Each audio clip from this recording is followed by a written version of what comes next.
sería conocer los criterios para realizar una correcta clasificación de los dispositivos médicos en primera instancia, así como conocer los requisitos que integran el dossier para la solicitud de registro sanitario de dispositivos médicos y la forma correcta para presentarlos ante la autoridad. Los temas que vamos a ver están organizados de la siguiente manera. Vamos a empezar con la definición de lo que es un dispositivo médico. Vamos a ver la categoría de clasificación y elementos que nos van a permitir hacer una correcta clasificación de los dispositivos. Posteriormente vamos a ver ya como tal el armado de dossier, cuál es la estructura del expediente, cuáles son las partes que lo conforman junto con los requisitos documentales. Y por último vamos a ver ya la presentación final para su sometimiento ante la autoridad. Entonces, ¿qué conocemos o qué se considera un dispositivo médico?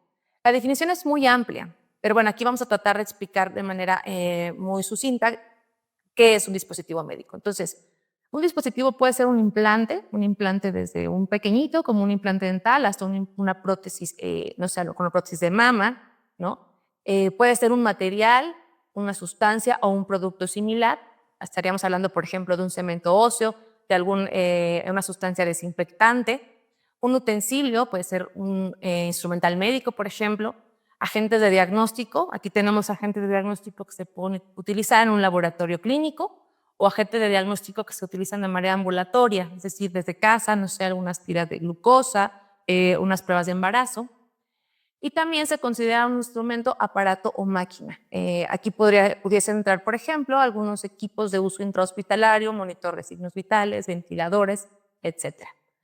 Entonces, es muy importante mencionar o considerar la finalidad de uso, ¿no? Que es lo que vemos en el centro de la diapositiva. Entonces, un dispositivo médico debe servir o su finalidad es para diagnóstico, prevención, vigilancia, monitoreo o ser auxiliar en el tratamiento de enfermedades. Entonces, si nuestro dispositivo, nuestro producto se destina a esto, se puede considerar como un dispositivo médico en primera instancia. También nos puede servir para la protección, absorción, drenaje o ser auxiliar en la cicatrización de una lesión, ¿no? Por ejemplo, un apósito quirúrgico. También sirve para sustituir, modificar o apoyar la anatomía o un proceso fisiológico. En este caso, pues pudiera entrar aquí los implantes que ya mencionábamos. También puede tener como finalidad de uso soporte de vida, dígase un ventilador, ¿no? Un ventilador en los casos de estancias intrahospitalarias. Desinfección de dispositivos médicos. Entonces, aquellos desinfectantes que se destinen a desinfectar otros dispositivos médicos se consideran per se un dispositivo médico. Provisión de información mediante exámenes in vitro de muestras extraídas del cuerpo humano. Le decíamos, agentes de diagnóstico que se pueden utilizar en análisis de laboratorios clínicos. Dispositivos que incorporan tejidos de origen animal y humano, dispositivos empleados en fertilización in vitro y tecnologías de reproducción asistida. Entonces, todas estas finalidades, si nuestro producto cumple con alguna de estas finalidades, bueno, se puede empezar a considerar que es un dispositivo médico. Muy importante, un dispositivo médico no debe tener acción farmacológica, inmunológica o metabólica, ¿no? Si tiene acción farmacológica, ya no estaríamos hablando de un dispositivo médico, tendremos que evaluar si se trata justo de un medicamento. Esta definición la pueden encontrar en la norma 241 SSA1 vigente, así como en el suplemento de dispositivos médicos de la farmacopea. Entonces, bueno, eso fue en cuanto a su definición y finalidad de uso. Ahora, ¿cómo se clasifican los dispositivos médicos? En el Reglamento de Insumos para la Salud, específicamente en el artículo 83, nos mencionan 3 clasificaciones, clase 1, 2 y 3. ¿Cuál es la diferencia entre cada una? Pues bueno, nos menciona que la clase 1 son dispositivos médicos ampliamente conocidos en la práctica médica y que no son introducidos al organismo. La clase 2 sí son dispositivos que son medianamente conocidos en la práctica, pero estos ya son introducidos en el organismo y permanecen ahí en no más de 30 días. Y la clase 3 se puede considerar incluso insumos o dispositivos novedosos que se introducen al organismo y permanecen por más de 30 días. Entonces, esta es una clasificación muy general que nos da este artículo. Y tenemos una cuarta que pudiese dar bueno, que pudiese ser considerada incluso antes de la clase 1, es la clasificación clase 1 bajo riesgo. Estos dispositivos o esta clasificación la pueden encontrar en la regla 23 del suplemento de la farmacopea de dispositivos médicos. Ahí mencionan cuál es la definición de un dispositivo bajo riesgo. Y también en el acuerdo de insumos considerados de bajo riesgo que se publicó su primera edición 2011 y la actualización posterior en 2014 en el anexo 1, van a encontrar un listado muy amplio de dispositivos médicos que se consideran como bajo riesgo. Entonces, digamos que en general tenemos 4 clasificaciones de dispositivos. Ahora, tenemos también que categorizarlos. Estas categorías vienen descritas en el artículo 262 de la Ley General de Salud. En este artículo se consideran 6 categorías: equipo médico, prótesis, órtesis y ayudas funcionales, agentes de diagnóstico, insumos de uso odontológico, materiales quirúrgicos y de curación, y por último, productos higiénicos. Estas categorías son importantes porque, bueno, incluso en el oficio de registro va a aparecer esta categoría, ¿no? Estoy poniendo al final una categoría más, que es el software como dispositivo médico. Este es un concepto de recién ingreso, se puede decir, en la normativa. Se publicó en la reciente norma 241 del año pasado. Se incluyó la definición de software, ¿no? Bueno, nos dice que es aquel dispositivo que se considera como tal, que tiene fines de uso médico, pero que no necesita un hardware para su utilización, ¿no? Para su uso. Actualmente no hay una normativa que rija este tipo de dispositivos. Está trabajando un grupo de expertos de la mano con COFEPRIS para definir cuáles serían la normativa, con qué tendría que cumplir este tipo de dispositivos, y por su definición per se no entraría en ninguna categoría. Es por eso que incluso está en discusión, se generaría una categoría nueva para incluir este tipo de dispositivos. Pero bueno, eso se los dejo ahí nada más como dato. Veremos qué pasa en próximos meses y cómo avanzamos en este tema.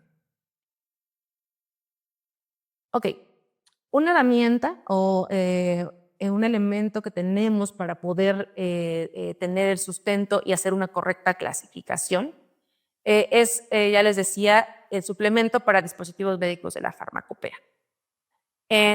Esta referencia o esta bibliografía que es publicada por la Farmacopea de los Estados Unidos mexicanos, en su apéndice 2 se encuentra declaradas las 23 reglas de clasificación.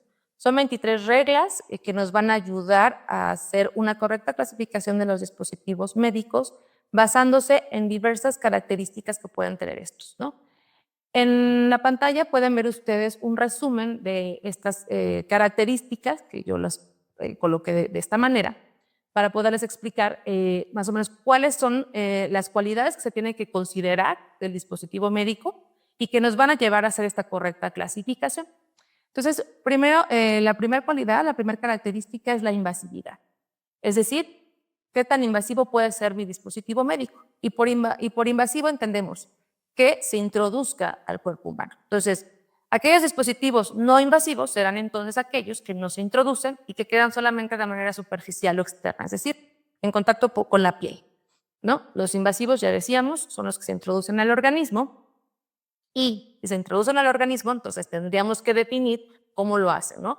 Si lo hacen a través de un orificio corporal o si lo hacen a través de un orificio quirúrgicamente generado. Entonces, ahí vamos teniendo ya un poquito más de norte, por así decirlo, de cuál es la característica de mi dispositivo y cuál es la clasificación. Evidentemente, en estas reglas pues se van definiendo, ¿no? Si es invasivo y si se introduce por un orificio corporal, puede ser tal clase, ¿no? Entonces, pero es muy importante ir caracterizando el dispositivo médico. La siguiente característica sería la duración, que va un poco de la mano con lo que explica el artículo 83 del Reglamento de Insumos para la Salud. Entonces, aquí tiene que ver, obviamente, de cuánto permanece en el organismo. Entonces, en el suplemento nos mencionan que aquellos dispositivos serán de uso pasajero si permanecen menos de 1 hora en el organismo. Uso a corto plazo, menor o igual a 30 días y uso prolongado mayor a 30 días. Entonces, ya tenemos otra condición adicional que tendremos que ir tomando en cuenta para caracterizar el dispositivo. La siguiente es el uso de energía, es decir, si el dispositivo médico utiliza una fuente de energía, por ejemplo, la electricidad, alguna otra diferente a la generada por el cuerpo humano o incluso por gravedad. Entonces, si utiliza cualquiera de estas, se considera como un dispositivo médico activo y es otra característica. También se mencionan reglas especiales, ¿no? Por ejemplo, nos dice que si tu dispositivo médico está fabricado o adicionado de un fármaco o un medicamento, esto pues incluso va a aumentar la criticidad o el riesgo y con ello la clasificación. Si son anticonceptivos, aquí por ejemplo puede entrar un DIU o condones, ¿no? Que también tiene su clasificación especial o particular. Desinfección, ¿no? Decíamos en la definición de dispositivo médico, si son soluciones que se dedican o están confinadas a hacer desinfección de otros dispositivos médicos o incluso de áreas críticas, por ejemplo, a un nivel intrahospitalario, en una sala quirúrgica, por ejemplo, un quirófano más bien, bueno, también serán considerados dispositivos médicos, se pueden ir entre clase 1 o clase 2, dependiendo. Otra regla especial son aquellos dispositivos que en su composición o dentro de las materias primas que los componen se encuentran derivados de tejidos animales. Entonces esto también aumentará el riesgo de ese dispositivo y con ello la clase. Si son reutilizables o desechables, también será un condicionante para la clasificación y la esterilidad, ¿ya? Entonces son elementos críticos a considerar porque si se presentan algunas de esas condiciones, nuestra clasificación puede cambiar.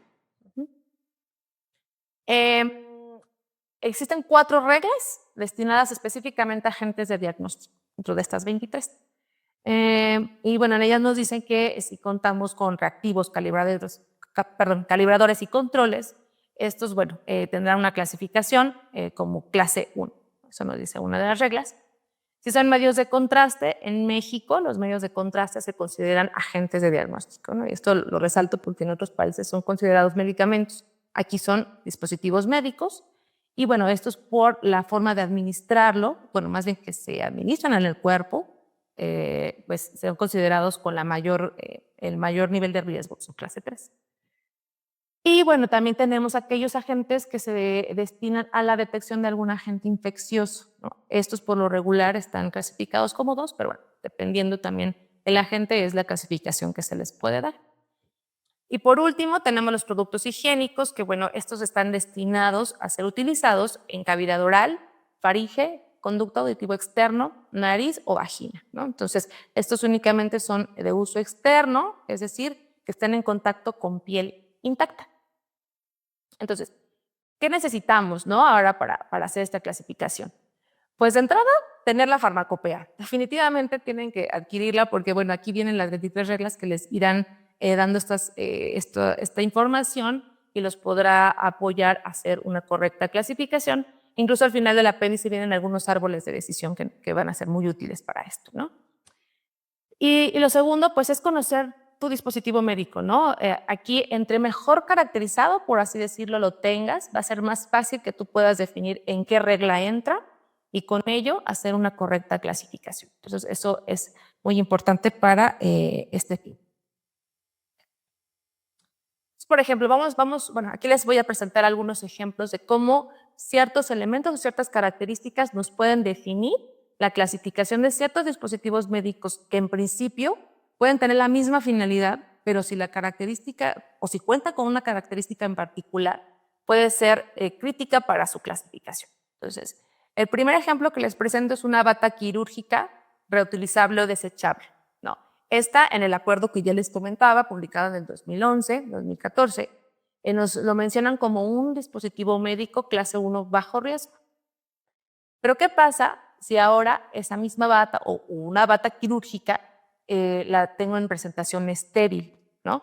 Entonces vemos que, pues sí, igual es una bata quirúrgica, es desechable, pero ahora es estéril. Entonces, de acuerdo a la regla 23 del suplemento, nos dice que aquellos dispositivos médicos de bajo riesgo que se presenten o tengan una presentación estéril, la clasificación pasaría de bajo riesgo a clase 1. Entonces, aquí la condición de esterilidad es crítica para definir la clasificación de específicamente este dispositivo. Otro ejemplo es el apósito quirúrgico, ¿no? Entonces, tenemos un apósito quirúrgico destinado para el tratamiento de heridas crónicas. Bueno, este que les presento está fabricado de una almohadilla y tiene bordes en silicón con núcleo absorbente. Por la finalidad, es un dispositivo no invasivo, está en contacto con una herida, ¿no? Y se clasifica como clase 2. Pero si tenemos igual un apósito quirúrgico que entre su composición tienen material o tejido de origen animal, en este caso el que les estoy presentando yo es un apósito quirúrgico elaborado a base de colágeno bovino. Este material es igual una característica crítica que entonces nos determinará una clasificación igualmente mayor, ¿no? En este caso, este dispositivo está considerado como clase 3.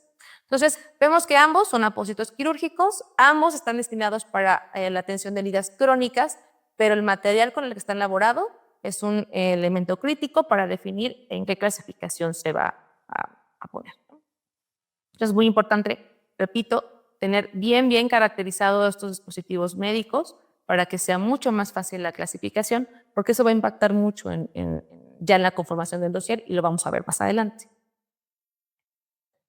Otro elemento importante a considerar para hacer una correcta clasificación es la fórmula, ¿no? En el caso, obviamente, de dispositivos médicos formulados, es importante revisar cuáles son sus componentes y las cantidades en las que está presente. Muchos productos se encuentran en la frontera entre si son cosméticos o productos de higiene o si son dispositivos médicos. Y esto se define justamente con base en su fórmula. Entonces, para esto existe el acuerdo por el que se determinan sustancias prohibidas y restringidas en la elaboración de productos de perfumería y belleza. Este acuerdo nos ayuda justamente a revisar qué sustancias son prohibidas, cuáles están permitidas y de esas que están permitidas, cuáles son los límites permisibles también de estas sustancias. Entonces, aquí les traigo un ejemplo, perdón por el comercial, pero bueno, esto ejemplifica muy bien lo que les voy a explicar a continuación. En la imagen de arriba tenemos una crema, una pasta dental, cuyos ingredientes activos o su principal ingrediente activo es el fluoruro de sodio. De esto, la cantidad de flúor que contiene esta pasta es de 1450 partes por millón. Con base en el acuerdo que les comenté hace un momento, nos menciona que para pastas dentales, el límite permisible de flúor que pueden tener es de 1500 partes por millón. Entonces estamos hablando que esta pasta pues cumple con este criterio y bueno, puede ser considerado como un producto de higiene, ¿no? En este caso, solamente nos ayuda a tener una buena apariencia de nuestros dientes, un buen olor, ¿no? Y hasta ahí. Pero en el ejemplo de abajo, que bueno, en este caso no es una pasta, es un barniz que contiene el mismo principio activo que veíamos arriba, un ingrediente activo que es el fluoruro de sodio. En este caso, la cantidad de flúor que contiene este producto es de 22,600 partes por millón. Estamos hablando que rebasa por mucho el nivel permitido en el acuerdo, por lo tanto ya no podría considerarse como un producto higiénico o de limpieza, ¿no?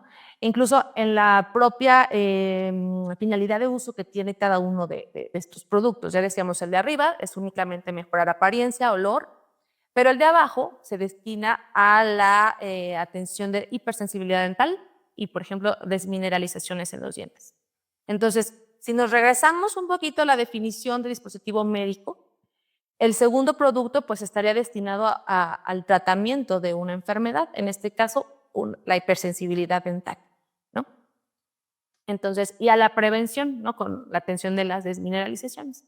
Entonces, por fórmula y por finalidad de uso, este producto se consideraría un dispositivo médico y de hecho lo es, ¿no? Entonces, este elemento o este criterio, que es la fórmula, también es un elemento muy importante a considerar durante la definición de la clase de nuestro dispositivo médico. En resumen, entonces, tenemos estos tres elementos importantes a considerar para la correcta clasificación. La indicación de uso, que veíamos que nos tenemos que apegar mucho a la definición de un dispositivo médico. Por supuesto, las reglas de clasificación publicadas en el suplemento de dispositivos médicos de la Farmacopea. Y bueno, lo acabamos de ver, la fórmula de los dispositivos médicos formulados. Entonces, si tenemos estos tres elementos en consideración, nos va a ser mucho más fácil definir la clasificación de nuestro dispositivo médico. Entonces ya tenemos definida la clasificación, ya incluso sabemos la categoría a la cual pertenece nuestro dispositivo. Entonces ahora sí vamos a hacer la solicitud de nuestro registro sanitario. Para ello, bueno, tenemos que ingresar a la autoridad sanitaria, COFEPRIS, un expediente que contiene varios requisitos dependiendo justamente la clasificación. Dependiendo de la clasificación, la información que se va a ingresar va a variar, ¿no? Por eso les decía, tenemos que partir de una correcta clasificación para dar los siguientes pasos. ¿Salen? Entonces, el expediente se va a conformar de dos bloques, un bloque de información administrativa legal y otro de información técnica. Entonces, primero vamos a ver justo el bloque de la información administrativa legal, el cual se compone de los requisitos que ustedes pueden ver en pantalla y que a continuación vamos a ir viendo uno por uno. Entonces, lo primero es el formato de solicitud. Este formato lo pueden descargar de la página de COFEPRIS en la parte del Centro Integral de Servicios, al igual que su instructivo. Entonces, el formato tiene que ser requisitado con base en este instructivo y también se tiene que definir cuál va a ser la homoclave a utilizar. Actualmente existen 11 homoclaves para solicitud de registro sanitario de dispositivos y estas van a variar dependiendo, por ejemplo, si es un dispositivo de fabricación nacional o extranjera, o si se va a someter vía acuerdo de equivalencia por las 3 agencias reconocidas, Japón, FDA y Health Canada, o bien si va a ser un registro sanitario de un dispositivo de bajo riesgo. Entonces, identificando bien nuestra homoclave, entonces nos vamos al instructivo y vemos cuáles son los pasos o cuáles son los campos a llenar en el formato. El cual se tiene que presentar en el expediente en 2 tantos, ya les decía, con base en el llenado con base en el instructivo, ubicando la homoclave correcta. Ojo, tiene que ser los formatos vigentes. Muchas veces tenemos ya nuestro archivo, algunos otros formatos ya prellenados y solamente hacemos cambios, pero ha pasado que luego la autoridad hace actualizaciones y no notifica, y entonces ya cuando tú vas al CIS y lo presentas puede haber algún tipo de rechazo. Entonces, lo recomendable es que ustedes los puedan bajar directamente de la página y ese es el que sea requisitado. Y bueno, adicionalmente, como buena práctica, pues se somete una carta de solicitud, ¿no? En este caso, pues esta carta no viene descrita en el acuerdo de trámites y servicios o en el instructivo, pero como buena práctica se suele someter en cualquier tipo de trámite, registro, modificación o prórroga. Ok, la acreditación legal, bueno, este es un requisito que está fundamentado en el artículo 15 de la Ley Federal de Procedimiento Administrativo. Para cualquier trámite se tiene que acreditar la personalidad jurídica del representante legal de la empresa que ostentará la titularidad del registro sanitario. Así que suena trabalenguas, pero así es. Esta acreditación se tiene que presentar en original o copia certificada. Obviamente tendrá que venir declarado el nombre del representante legal, el alcance, que bueno, prácticamente el alcance sería para actos de administración. Muchas empresas incluso lo llegan a acotar a actos de administración en COFEPRIS. Eso lo define cada empresa. Y bueno, también hay una opción de poder hacer referencia a esta acreditación legal o poder notarial en algún trámite previamente ingresado a COFEPRIS, solo si ese trámite tiene un máximo de 2 meses de haberse ingresado, ¿no? Entonces se puede hacer esta referencia ingresando la papeleta del primer trámite y se anexa nada más una copia simple del poder notarial. También el acuerdo de trámites y servicios, que es igual otro documento que les sirve a ustedes para ver qué requisitos se necesitan, nos dice que podemos ingresar el Registro Único de Personas Acreditadas o RUPA. Honestamente, en los más de 8 años que llevo en este ámbito de asuntos regulatorios, no he ingresado, no me ha tocado ver el ingreso de RUPA, pero bueno, esta es una opción que también da este acuerdo para someterlo y subsanar este punto de la acreditación legal. Pago de derechos. Bueno, COFEPRIS cada año, a inicios de cada año, emite el listado de las tarifas para los trámites que se someten ante esta autoridad. Entonces, bueno, tendrá que ser obviamente con base en el año que esté corriendo y dependiendo de la clasificación, vuelvo al punto, de una correcta clasificación, va a ser la tarifa que se tenga que pagar, ¿no? Entonces, es muy importante pues tener una clasificación correcta. Y cuando se hace el pago, incluso en la cadena de dependencia, vamos a identificar dos cosas, ¿no? La homoclave, que hayamos hecho una selección de la homoclave correcta, por eso también es importante elegir la homoclave correcta, y la clasificación. Entonces, lo que ustedes ven en amarillo justamente hace referencia a la homoclave, ¿no? En este caso, la homoclave está 04001B, que corresponde al registro sanitario de un dispositivo médico fabricación extranjera. Y el número 2 que ven en verde se refiere a la clasificación, ¿no? Entonces, si nosotros hacemos una clasificación incorrecta, pues se va a ver impactado en el pago y, bueno, incluso en la cadena de dependencia, y eso también va a ser motivo de rechazo, ¿sale? Y el pago debe de ser efectuado con mínimo 72 horas previas al sometimiento del expediente. ¿Esto por qué? Porque ese es el tiempo que tarda en que COFEPRIS o el sistema de COFEPRIS refleje el pago, ¿no? De esta comunicación que puede existir entre el SAT y COFEPRIS. Puede tardar este tiempo en que COFEPRIS vea reflejado este pago y, bueno, puedan ustedes ingresar sin problemas su trámite. Entonces, considerar por lo menos 3 días la realización del pago previo al sometimiento. Aviso de funcionamiento y responsable sanitario. Bueno, este hay que ingresar el último, en el caso de que hayan hecho alguna actualización, se tiene que meter el último, ¿no? Se somete en copia simple. Para el caso de avisos de funcionamiento que los tengan de manera física, pues debe de contar con el sello de ingreso de COFEPRIS, este sellito verde que nos ponen en el SIS, debe de estar impreso en el aviso de funcionamiento.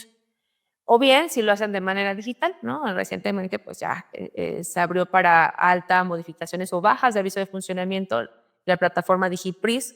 En este caso, corresponden a trámites autogestivos, en el cual podemos hacer el trámite de nuestros avisos de funcionamiento. Y bueno, el formato que nos arroja el sistema es como lo ven en la imagen de la derecha, que bueno, incluso hasta viene un código QR, que bueno, hasta donde sea ha sido un misterio porque tú lo escaneas y no te aparece nada, pero bueno, el formato tiene este código QR y bueno, lo puedes presentar y tiene la misma validez que el físico. Y bueno, tiene que tener declarado el responsable sanitario. Algunas empresas tienen por separado su aviso de funcionamiento y luego tienen su aviso de responsable. Si lo tienen así, pues tienen que someter los dos, y si lo tienen en un mismo aviso, pues obviamente con ese sería suficiente, ¿no? Ojo aquí, el perfil del responsable sanitario debe estar acorde a la normatividad. En este caso, el perfil lo menciona o está declarado en la norma 241. Entonces, es muy importante poder revisar este perfil antes de que ustedes contraten o seleccionen a la persona que será responsable sanitario de su establecimiento. Ok, otro de los requisitos muy importantes, todos son importantes, pero bueno, quisiera detenerme un poquito más, es el proyecto de etiqueta. Para elaborar un proyecto de etiqueta tenemos o lo rige la norma oficial mexicana 137 SSA1, ¿no? Y además de esta norma, que bueno, nos dice qué elementos se tienen que considerar en las etiquetas de dispositivos médicos, también es importante que consideren lo que viene en el suplemento de dispositivos médicos de la farmacopea. Para algunos dispositivos médicos, en el suplemento mencionan información específica que debe de tener, además de la que mandata la norma 137. Un ejemplo son los guantes de látex, ¿no? Los guantes de látex son considerados dispositivos médicos. Y la farmacopea menciona que además de lo de la norma, deben de especificar el tamaño o medidas de los guantes en su etiqueta, ¿no? También debe de declarar que si son guantes de látex, pues que están hechos de látex. Y bueno, viene ahí una leyenda que no debe de contener, en este caso dice que no debe de decir que son hipoalergénicos porque puede ser un poco confuso para el usuario, ¿no? Entonces, ojo aquí, ¿no? O sea, la norma 137 es la que va a regir el contenido de los marbetes o las etiquetas de dispositivos médicos, pero también para algunos hay especificaciones del etiquetado contenidas en el suplemento de dispositivos médicos, ¿sale? Entonces, bueno, dentro de la información que debe contener, pues está las denominaciones, distintiva genérica, los fabricantes, fabricante o fabricantes, dependiendo si hay maquiladores o es un fabricante único. Se debe declarar también en los importadores y distribuidores, dejar el espacio obviamente para el número de registro cuando sea otorgado. En el caso de aquellos dispositivos que ostenten una fecha de caducidad, bueno, se podrá poner esa leyenda o incluso hacer el uso de símbolos, ¿no? Aquí esto nos lo permite la norma, se puede poner las leyendas completas o tenemos igual un catálogo de símbolos que se pueden utilizar para envases pequeños o incluso de etiquetado de origen viene con este tipo de símbolos. Para el caso de dispositivos formulados, se tiene que declarar la fórmula cualitativa en la etiqueta. Y bueno, este formato se tiene que someter en físico dentro del expediente y en digital, en formato editable, en un CD o una USB, ¿no? Que tendrá que ser también sometido en el expediente. Adicional al proyecto de marbete o etiqueta, tenemos que someter también el proyecto de registro. Este proyecto o este documento, además de la información que contiene la etiqueta, vamos a poner también datos del titular del registro. Vamos a declarar aquí la indicación de uso de nuestro dispositivo médico, la cual debe estar conforme a lo que se menciona en el manual de usuario o la finalidad justamente de uso del dispositivo y la aplicación clínica de este. Debemos de también declarar la descripción de nuestro dispositivo médico. En el caso, por ejemplo, de implantables, en este apartado pues, se pone la materia prima del cual están hechos, ¿no? Si son estériles o no, y si son estériles, declarar en este mismo apartado el método de esterilización. Se tienen que declarar componentes y accesorios. Estos también tendrán que corresponder a lo que se declara el instructivo de uso del producto, del dispositivo. Y por último, se tiene que considerar la publicidad. ¿A quién va dirigida la publicidad de estos dispositivos? Que puede ser a profesionales de la salud o puede ser a público en general, ¿no? Entonces, eso también es algo que se declara en el proyecto y que al igual que el proyecto de etiqueta, se tiene que resguardar de manera digital en el CD, además de ingresarlo de manera física.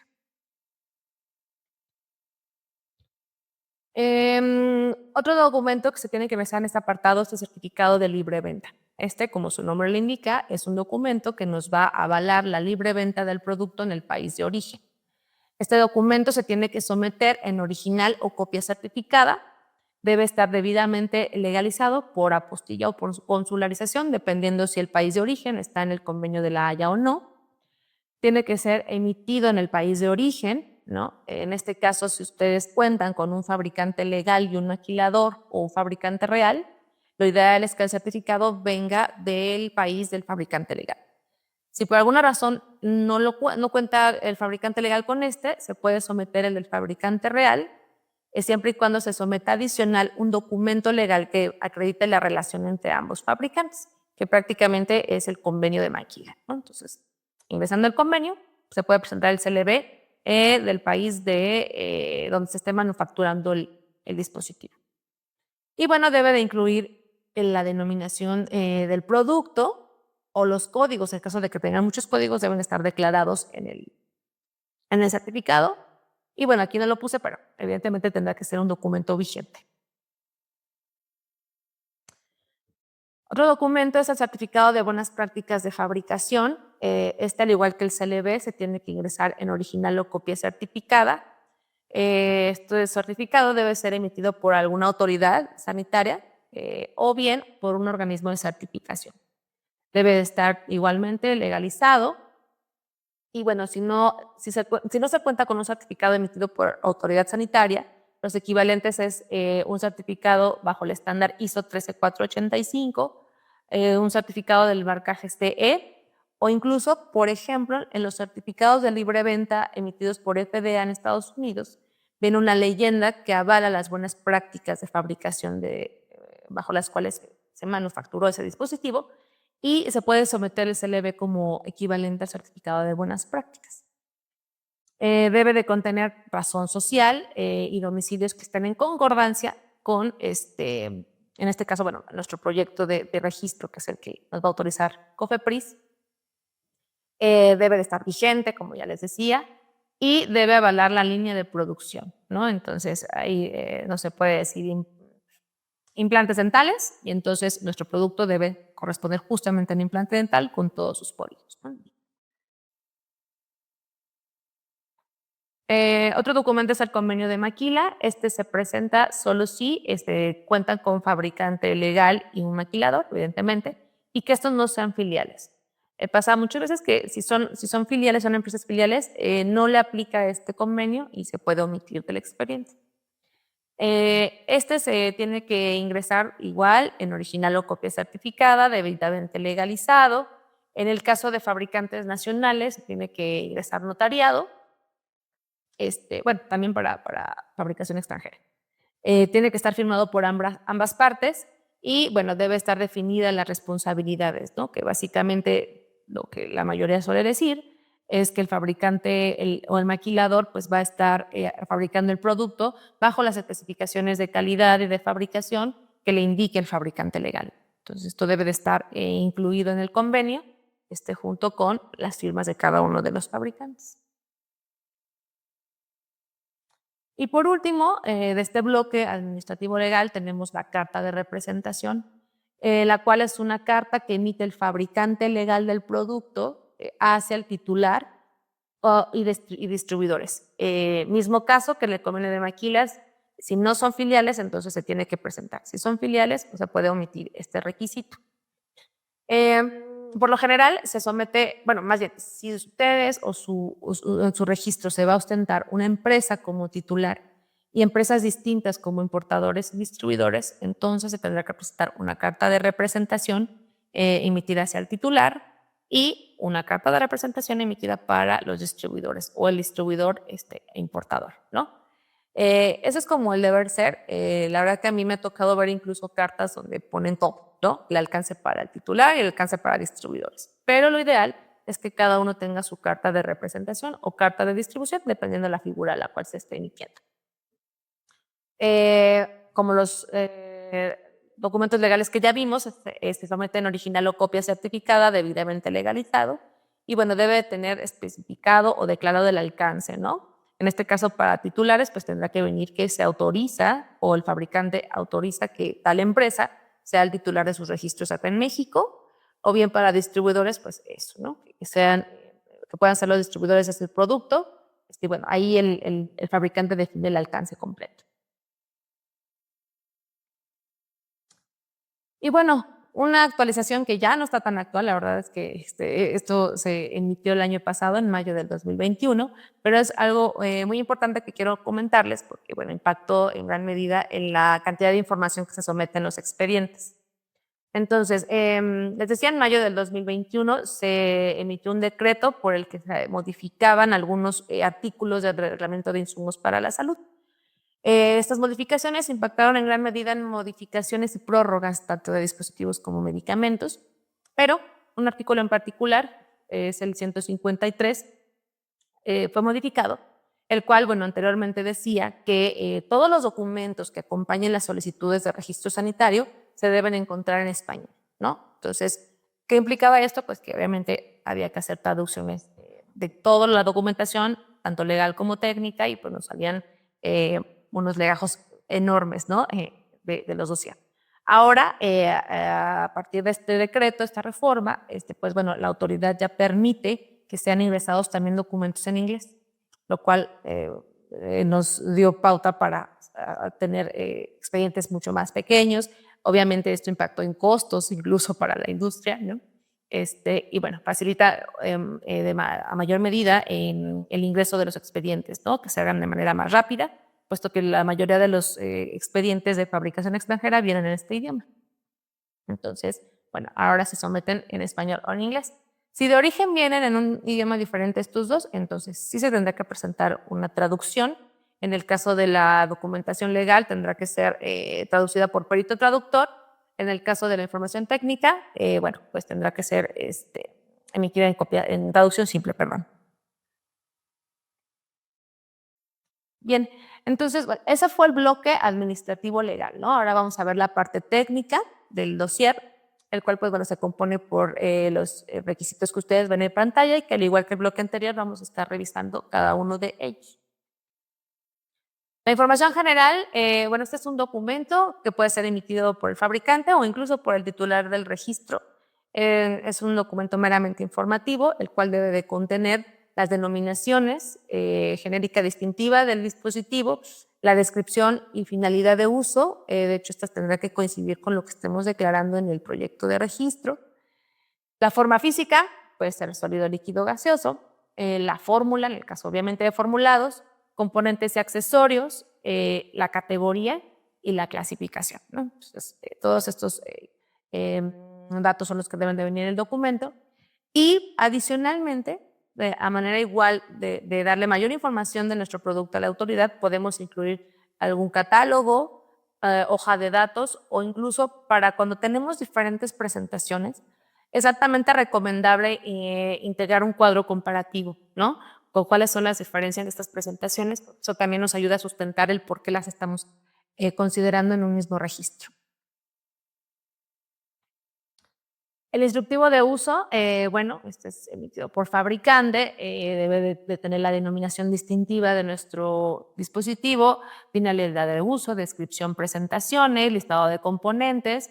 Como cualquier instructivo, debe de contener precauciones, advertencias y contraindicaciones.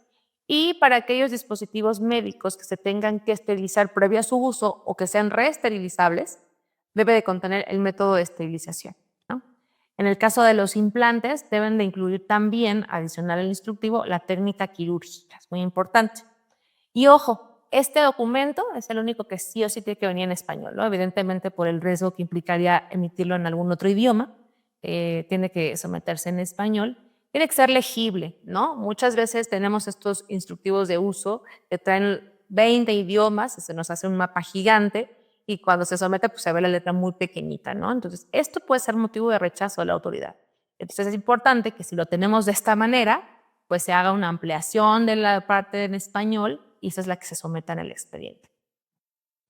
Y junto con los proyectos de registro y de marbete, es otro de los documentos que tiene que venir en el CD, ¿no? Este tiene que ser guardado en PDF, es importante. Diagrama de partes funcionales, bueno, estos diagramas se aplican para dispositivos médicos que no son formulados y también se tendrá que declarar todos sus accesorios, ¿no? Para el caso de implantes, por ejemplo, se pueden someter estos planos mecánicos, perdón, y si cuentan con implantes de diferentes tamaños, se pueden meter también planos representativos. Es también muy útil aquí en este apartado someter fotografías de las presentaciones, ¿no? Para que también se pueda ver pues cómo está conformado, en qué consiste el dispositivo por medio de estas fotografías. La fórmula cual y cuantitativa, evidentemente, será solo para dispositivos médicos formulados. Esta tiene que ser emitida por el fabricante del producto, firmada por su responsable de calidad, es muy importante. Y bueno, la fórmula tendrá que coincidir con lo que está declarado en el proyecto. Si vemos acá, pues debemos de cuidar mucho la trazabilidad de nuestro producto a lo largo de toda la información técnica que va a ser sometida, ¿no? Entonces, bueno, aquí hay que cuidar esa parte. Materias primas, ¿no? En este apartado se tienen que someter los certificados de las materias primas utilizadas en la fabricación de nuestro dispositivo, emitidos por los proveedores de dicha materia. En los certificados debe declarar el estándar bajo el cual se están haciendo las pruebas de esa materia prima y en el caso de formulados, pues bueno, por la naturaleza del dispositivo se tiene que someter certificados de todos los componentes de la fórmula.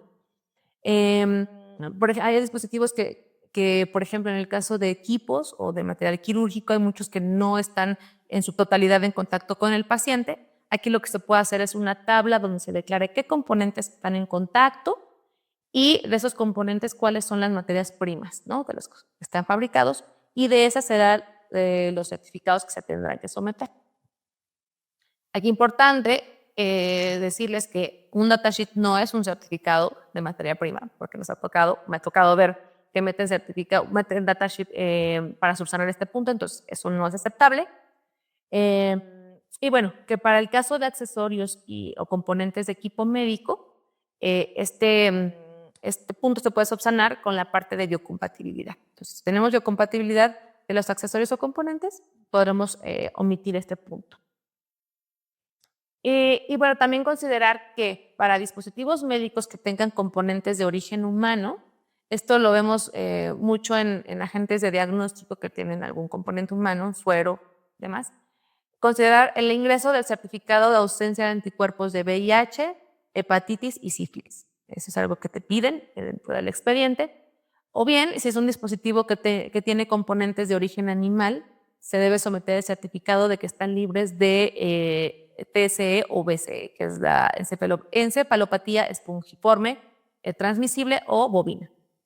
Entonces, considerar estos certificados en el caso de dispositivos con este tipo de componentes de origen humano o animal. Las pruebas de laboratorio, bueno, estas son pruebas que nos van a ayudar a validar y o verificar especificaciones de diseño, de funcionalidad y de desempeño de nuestro dispositivo médico. En este caso se tienen que someter los reportes completos de las pruebas. No se vale someter resúmenes o cuadros nada más con un concentrado de resultados. Tiene que meter el reporte completo con tablas de resultados, de especificaciones, ¿no? Debe de declarar el estándar bajo el cual se están haciendo estas pruebas. Pueden ser estándares internacionales o incluso los declarados en el suplemento de dispositivos médicos de la farmacopea. Las pruebas obviamente tendrán que estar acordes a las características de nuestro dispositivo médico y de su finalidad de uso, ¿no? Por ejemplo, si estamos hablando de un implante de cadera, un implante de rodilla, pues bueno, por su finalidad, pues esperaríamos ver pruebas de laboratorio que reten la resistencia de ese implante, la fuerza, ¿no? Con qué tanta fuerza soportan antes de romperse, por ejemplo. Entonces, las pruebas que vamos a ingresar o que vamos a revisar en este apartado, pues tendrán que estar acordes con esto. Si no hay estándar y son pruebas internas o propuestas por el mismo fabricante, tendrá que presentar entonces la validación correspondiente. Tendrá que venir, obviamente, el dispositivo médico que estamos tratando de registrar. Volvemos al punto de la trazabilidad. Muchas veces yo me he encontrado con que las pruebas de laboratorio, por estar emitidas durante el proceso de diseño y desarrollo de los dispositivos, en ese proceso, en ese punto, pueden darles un nombre en particular, ¿no? Pero ya cuando se está en el proceso de precomercialización, pues ya le asignan otro. Entonces, para este tipo de inconsistencias, las opciones que tenemos son el sometimiento de cartas aclaratorias, ¿no? Justamente para poderle dar a la autoridad esta información de la diferencia, ¿no? Y que sigamos manteniendo la trazabilidad del producto, ¿no? Durante, ya decíamos, la información técnica. Entonces, nos ayuda mucho estas cartas aclaratorias. También se pueden presentar pruebas donde se haga la adopción de otros dispositivos médicos que tengan las mismas características, están elaborados del mismo material, con la misma finalidad, o bien se pueden hacer en un peor caso, ¿no? Si tenemos múltiples presentaciones, se puede hacer en un peor caso, esto considerando su justificación. Igual, ¿no? Meter una justificación dentro del apartado. Y bueno, específicamente para equipo médico hay un estándar que se utiliza que es el estándar IEC 60601. Entonces, estas pruebas se tendrán que hacer bajo este estándar y tenemos 3 pruebas en particular que se tienen que someter para este tipo de dispositivos. Una es la general, otra es la de compatibilidad electromagnética y por último tendremos que someter un reporte de pruebas bajo un estándar particular ya de nuestro dispositivo. El proceso de fabricación, bueno, este es un documento que será emitido por el fabricante del dispositivo médico. Debe de venir firmado por el responsable de calidad o bien por el responsable de asuntos regulatorios del fabricante. Debe de contener los procesos, subprocesos, puntos de control. Y aquí es muy importante considerar que si tenemos diferentes fabricantes que estén haciendo subprocesos en la fabricación, pues deben de venir declarados en este diagrama. Puede ser un diagrama, puede ser una descripción, pero sí mencionados, ¿no? ¿Qué hace cada uno de ellos para poder identificar qué proceso están haciendo cada uno de los fabricantes descritos en el oficio, ¿no? Que van en el oficio de registro. Entonces es muy importante considerar esta parte. También si tenemos un dispositivo médico que se presente estéril, bueno, tendremos que meter el resumen de la validación del proceso de esterilización y el reporte de pruebas completo. Entonces, para un dispositivo médico que se esteriliza, pues tenemos diferentes métodos que se utilizan para dispositivos médicos. Los más comunes son óxido de etileno, calor húmedo, radiación, medios químicos, haz de luces, de protones, perdón. Entonces tenemos diferentes métodos y cada uno tiene su estándar para ejecutar la esterilización, ¿no? Entonces, bueno, el protocolo, la validación y el reporte de pruebas, perdón, debe de contener el nombre del dispositivo que estamos queriendo registrar, debe de declarar el empaque primario que estamos nosotros considerando para nuestro dispositivo, empaque primario o el sistema contenedor cierre que tengamos definido. Estos reportes también se pueden hacer en peores casos o adoptando productos similares, te decíamos, con su correspondiente justificación. Y bueno, se tendrá que someter el certificado de esterilidad, ¿no?, de los productos. Muchas veces, si por alguna razón no lo tienen, no lo consiguen y demás, si está esta condición en el certificado de producto terminado, la esterilidad está aprobada, está verificada, entonces pudiésemos omitir el certificado de esterilidad y sustentarlo con el certificado de producto terminado. Esa es una opción. Y bueno, ya decíamos en el punto donde hablamos del instructivo de uso, que para los dispositivos médicos que son reutilizables o que se esterilizan previo a su uso, pues bueno, el proceso de esterilización, las condiciones, temperatura, tiempos, tendrán que estar declaradas dentro del instructivo de uso. El envase, igual, aquí hay que someter un documento donde se haga la descripción de los empaques que tengamos considerados para nuestro dispositivo médico, ¿no? Entrada al empaque primario, que es aquel que está en contacto directo con el dispositivo médico, se tiene que declarar sus características y los materiales de los cuales está fabricado. Algunos también, por condiciones estériles, por ejemplo, tienen más de un empaque, ¿no? Entonces, se puede tener, por ejemplo, un tubo que viene en un blister con tapa Tyvek y se mete en un pouch, ¿no? Entonces, todo eso es lo que denominamos sistema contenedor cierre. Entonces, hay que declarar de igual manera cuáles son cada uno de estos elementos que conforman el sistema y los materiales de los cuales están elaborados. Para dispositivos médicos estériles y condones, además de esta información que les acabo de comentar, se tienen que someter pruebas de hermeticidad, ¿sale? Entonces, muchas veces estas pruebas son hechas en la etapa de estudios de estabilidad. Entonces, si están hechas ahí, igualmente podemos subsanar este punto en este apartado.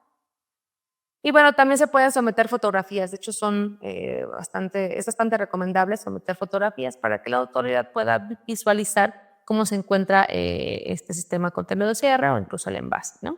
Entonces, eso es solo como recomendación. El certificado de producto terminado, bueno, este certificado nos va a avalar el cumplimiento de los parámetros que se hayan establecido para el dispositivo médico. Y bueno, esto se hacen previo a la liberación del producto de planta. El certificado deberá contener entonces las especificaciones del producto y los resultados de las pruebas. Debe estar firmado por calidad del fabricante y, bueno, muchas veces lo que presentan son firmas autógrafas, o bien si tienen un sistema de firma electrónica, se aceptan también estos certificados siempre y cuando traigan el aval del responsable sanitario del titular del registro. Algunos equivalentes, si el fabricante no emite este tipo de certificados, bueno, pues puede ser un documento que avale el cumplimiento de las especificaciones que el fabricante haya establecido para ese producto, obviamente anexando esas especificaciones. Entonces, ese puede ser un documento equivalente al certificado de producto terminado. Otro también puede ser la copia del registro de fabricación, es decir, el Device History Record o el Final Inspection Report, ¿no? Esos pueden ser dos equivalentes también para el certificado. Y también puede ser una declaración de conformidad igualmente emitida por el fabricante, donde se declaren los estándares bajo los cuales se evalúa el producto, adicionando o anexando los reportes de prueba correspondientes. Estudios de estabilidad, bueno, esto se tendrá que presentar si nuestro dispositivo ostenta una fecha de caducidad Y bueno, en este caso se pueden presentar resúmenes. Se puede presentar el resumen y las conclusiones de los estudios que deben estar hechos en el envase primario propuesto y que avalen el periodo de caducidad igualmente solicitado. Entonces, estos estudios se tienen que hacer a largo plazo, o bien se pueden presentar estudios con estabilidades aceleradas, pero aquí es importante mencionar que si ustedes presentan estabilidades aceleradas, la autoridad va a darles el periodo tentativo de la fecha de caducidad que estén demostrando con estas estabilidades y que posteriormente, a través de una modificación, ustedes tendrán que corroborar ese tiempo con estudios de estabilidad a largo plazo. Eso es importante comentarlo. Y bueno, los estudios de estabilidad se tienen que realizar en 3 lotes. En el caso de estabilidades aceleradas, pues se tendrá que declarar la equivalencia de los tiempos. Por lo regular lo hacen a través de la fórmula de Arrhenius. Hay otras, pero bueno, esta es la más utilizada. Ya decíamos, se tiene que declarar o hacer más bien estas pruebas en el envase primario. Y para productos estériles se hacen pruebas básicamente en el empaque, ¿no? Son pruebas en el empaque que se hacen para ver, por ejemplo, fuerza de sellado. Otra prueba que se hace es la fuga, estallido, resistencia del sello, etcétera. Entonces, prácticamente para este tipo de productos, todas las pruebas que se realizan en los estudios de estabilidad tienen que ver con el empaque. Como lo vimos en otros puntos de la información técnica, se puede hacer una adopción o peor caso, ya decíamos, con su correspondiente justificación, y los estudios tendrán que venir firmados por el personal de calidad de quien los haga, ¿no? Las pruebas de biocompatibilidad, estas pruebas se tienen que presentar si nuestro dispositivo médico está en contacto con el paciente, ¿no? Y bueno, las pruebas que se tienen que someter vienen descritas en el estándar ISO 10993. Hay unas que también vienen en la farmacopea, en el suplemento de dispositivos, pero digamos que el gold standard es el ISO 10993. Entonces, ¿qué va a definir cuáles pruebas tengo yo que realizar y presentar? Tenemos 3 condiciones, ¿no?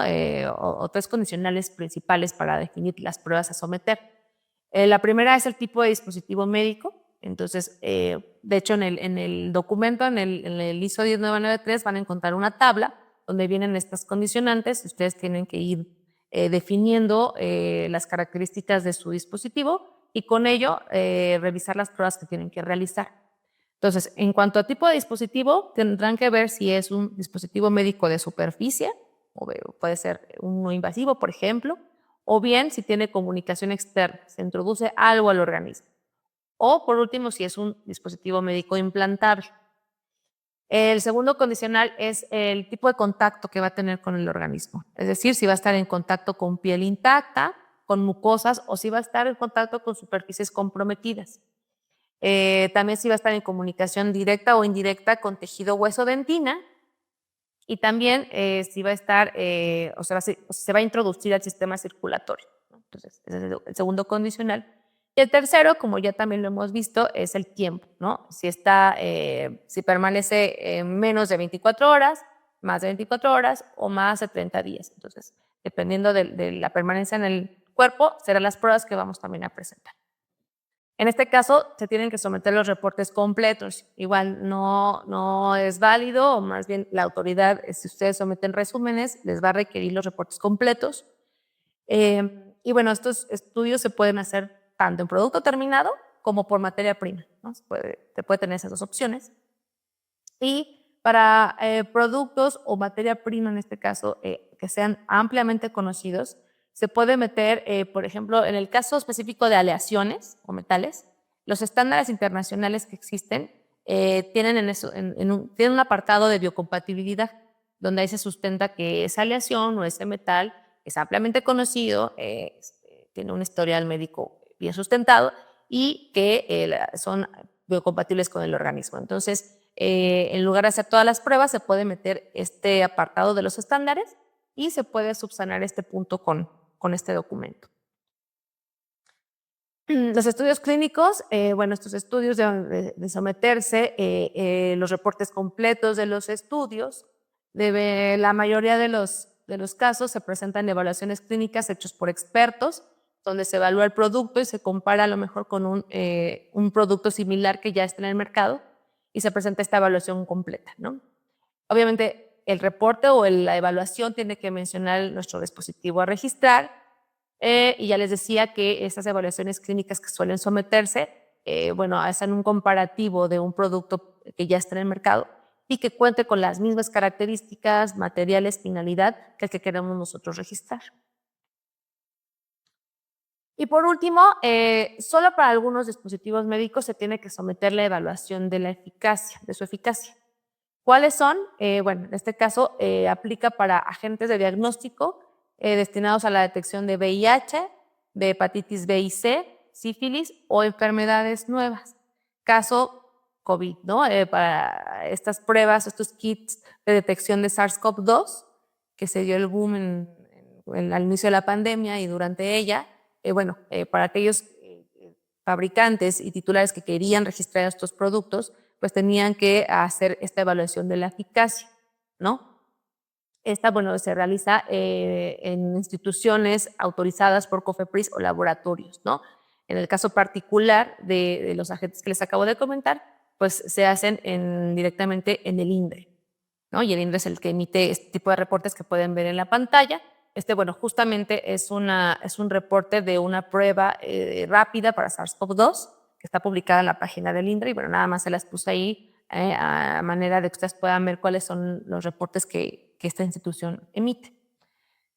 También se tiene que presentar evaluación de eficacia de alérgenos, sueros hemoclasificadores para condones. Estos últimos pueden hacerse en laboratorios terceros autorizados por COFEPRIS, ¿no? Hay un listado incluso en la página de todos los laboratorios que hacen que hacen pruebas a este tipo de productos para los condones. Y los reportes que emiten estos laboratorios son los que se tienen que someter en este apartado. Y ya, con ese último requisito concluimos la parte de la información técnica del dossier y bueno, ya tendríamos entonces toda la información que se requiere someter para nuestra solicitud. Ahora, ¿cómo la presentamos? ¿No? Ya tenemos los documentos, ya los vamos a imprimir. ¿Cómo hacemos esta presentación para ingresarlo a la autoridad? Bueno, antes del 2020, COFEPRIS daba este tipo de pláticas, de conferencias, en las cuales pues daba recomendaciones de cómo hacer el sometimiento de los expedientes. Esto, pues bueno, era una práctica, digamos, ya en el sector, en las áreas de asuntos regulatorios de las empresas, el cómo presentarlo, pero no había nada establecido o que rigiera la forma en la que se tenían que someter los expedientes. En marzo del 2020, el COFEPRIS en su página emite la guía para ingreso de trámites, ¿no? Esta, bueno, justamente da las indicaciones muy específicas de cómo se tiene que presentar, cómo se tiene que organizar el expediente. Viene una guía incluso de colores, dependiendo del tipo de trámite que se tenían que considerar para las pastas, para los separadores, etcétera, ¿no? Entonces, bueno, eso al final generó justo esta guía para que todos los expedientes fueran homologados y de esta manera ingresados a la autoridad. Pero ¿qué pasó? Un año después, en marzo del 2021, la nueva administración retira esta guía de la página, argumentando que bueno, no estaba en conformidad con lo que se establece en la Ley Federal de Procedimiento Administrativo y que además se tenía que haber publicado a través del Diario Oficial de la Federación. Entonces, por estos motivos, además que argumentaba una sobreregulación, fue que decidió que se quitara esta guía y bueno, ya obviamente no se volvía mandatorio, ¿no? Sin embargo, pues se quedó como buena práctica y digamos que, bueno, acá en el caso de la unidad de ANSE, pues seguimos basándonos en esta guía para hacer la conformación del expediente. Se nos quedó como buena práctica y bueno, esto se los presento como una recomendación, ¿no? Para ingresar así los expedientes a COFEPRIS. Entonces, básicamente, pues debe de tener unas pastas de ciertos colores. Repito, no es mandatorio, pero nosotros lo seguimos conservando. En el caso de registros sanitarios, colocar portadas color verde oscuro. Se tiene que sujetar todos los expedientes con postes metálicos, que es, digamos, la manera más reforzada de tener todos los documentos juntos.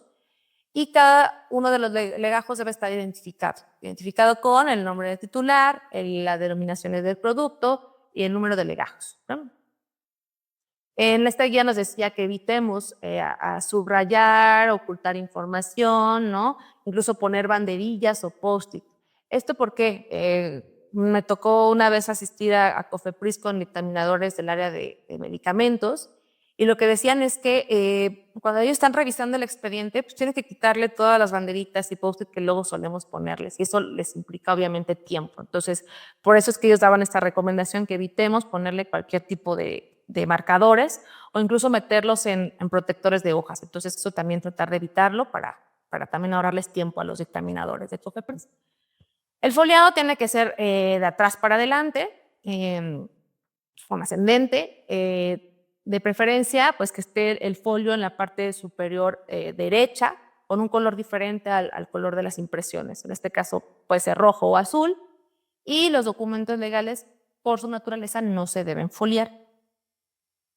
El tamaño de la hoja debe ser tamaño carta, sin embargo, si hay documentos que de origen sean oficio, pues bueno, ahí se recomienda que se sometan y se les doble la parte inferior para que queden más o menos de tamaño carta.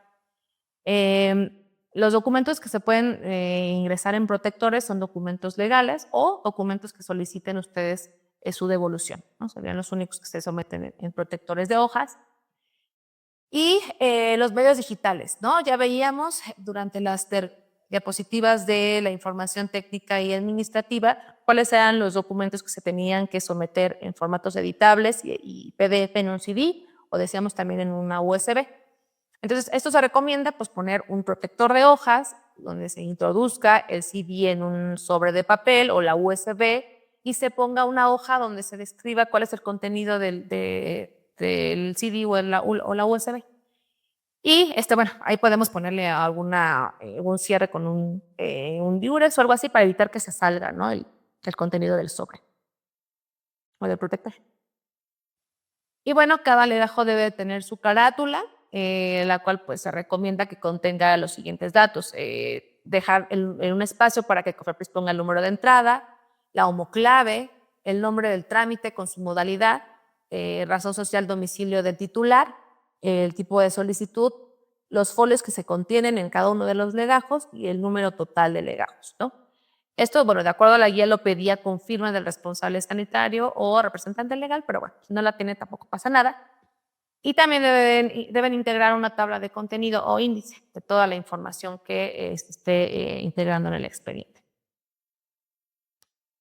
Y bueno, eso es básicamente un breve resumen de la forma en la que ustedes tienen que conformarlo. Y una vez que lo tengan de esta manera, entonces ahora sí se puede proceder al sometimiento del expediente ante la autoridad.